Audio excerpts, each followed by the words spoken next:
Trauma Nursing Competency Marathon, March 2012, Addressing Intimate Partner Violence with Patients. I was really surprised when I learned that only about 5% of the nurses in shock trauma are even asking patients about domestic violence. And then I realized that I was one of those 95% of us who are not asking. These are really hard. This is really hard, and they're horrible questions to have to ask. Why to ask? Healthcare providers on the front lines. The power of the pink scrubs. If you're taking the abuse seriously, the patient will too. You may be the only outside person the victim has contact with. 3 questions to assess violence.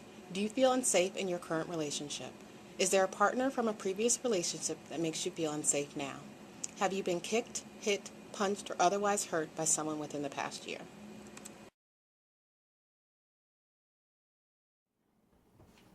Oh, hey, Amanda. Hey, how are you? I'm good. How are you? Good. You know, I'm actually glad I just ran into you because I have a patient over in bed 3. This really nice lady who's got bruises on her face, which she says she fell down the stairs. But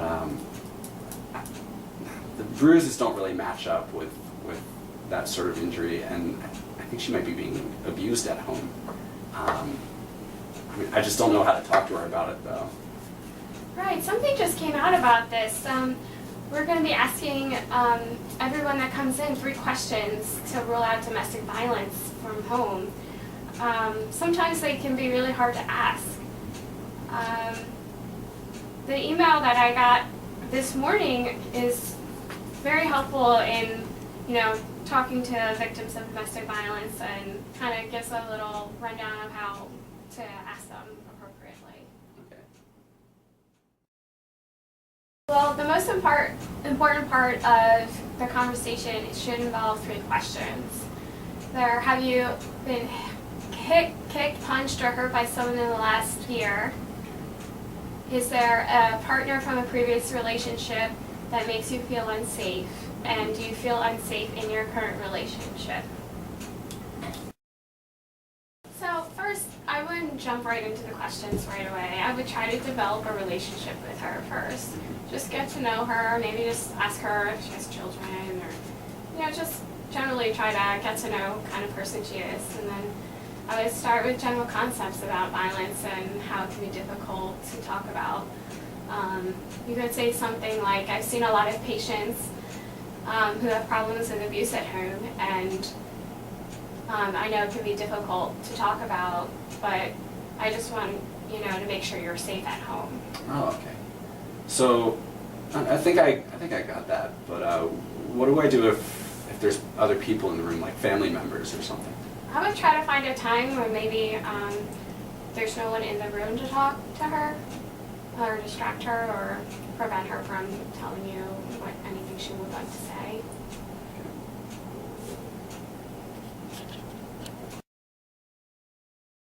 So I guess I can say something along the lines of, I'm worried that someone at home might be hurting you. Has that happened to you before? Yeah, that's a great way to ask. Okay. Now, what if she doesn't feel ready to talk just yet? What should I do? Well, you don't want to push her too much. I would just leave the door open for her to talk to you, and just let her know that you're not uncomfortable talking about it, and that you'll be ready to talk when she's ready to talk. Okay, great. I'll be sure to do that. Thanks, Amanda. Yeah, the only other thing I might mention is you should probably page social work just to make sure that they're aware, even if she doesn't want to talk to you today, maybe it would be a good thing for them to know that you have some concerns. Okay.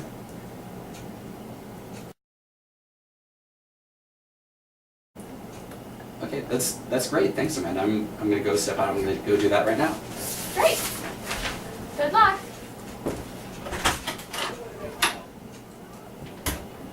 How to ask. Establish a safe, private environment to talk to the patient. Inform others in the room that it is our practice to interview patients alone. Ask open-ended questions. Emphasize the confidentiality of a conversation except in the 3 cases outlined in your handout. Remember, the questions do not have to be asked in the order seen on your computer. Use your clinical judgment and interpersonal skills when having this conversation. What to do if the patient says yes to questions. If the person says yes, we may not have a quick fix, but we can help them on their way to seek support. Referral to social work can be made so the patient can receive continued support services and resources to assist with plans for the future. Security is available to assist if a difficult situation arises. For example, the patient feels endangered by the perpetrator, or the patient would like to press charges. Well, when I came into the hospital, it was several months ago, my boyfriend had thrown me down the stairs, and he followed the ambulance into the hospital, into shock trauma, and I just was so shaken up and I'm fearful. I didn't know what to do.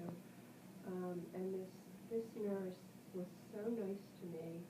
She made sure he was out of the room, and she just took me aside, put her arm around me, and asked me what had happened. When I came in, I said I fell down the stairs, but she said there's a lot of violence in families, and they're seeing a lot more of women being abused, and she just created a feeling that I knew she wasn't going to judge me. So I told her, yes, he has been abusive to me. It's been going on for quite a few years, and I've never told anybody. She's the first person that I've ever told. And she was able to just make me feel like it wasn't my fault. I always thought it was my fault. It was something I was doing wrong in the relationship. And she told me that she could get me some resources and things that would help me, that I wouldn't be alone. And later, after I was admitted to the hospital, the next day a social worker came to talk with me and put me in touch with the House of Ruth, and I left the hospital. I decided I wasn't going back. And if not for that nurse and the services that were offered to me, I probably wouldn't be here today. Resources at UMMC. Social work on call and weekends, pager 1683 for consultations about community resources or psychosocial issues. Pastoral care, pager Holy, for supportive presence for patient, family, or staff. Chaplains are on site 24/7. If you or someone close to you has been exposed to intimate partner violence, call the Employee Assistance Program for confidential assistance Monday through Friday, 8 to 5 p.m., extension 85860, or after hours and weekends. External resources: House of Ruth, Turnaround, Maryland Helps, National Domestic Violence Hotline. Thank you from the Interpersonal Intimate Partner Violence Work Group of the Center for Injury Prevention and Policy.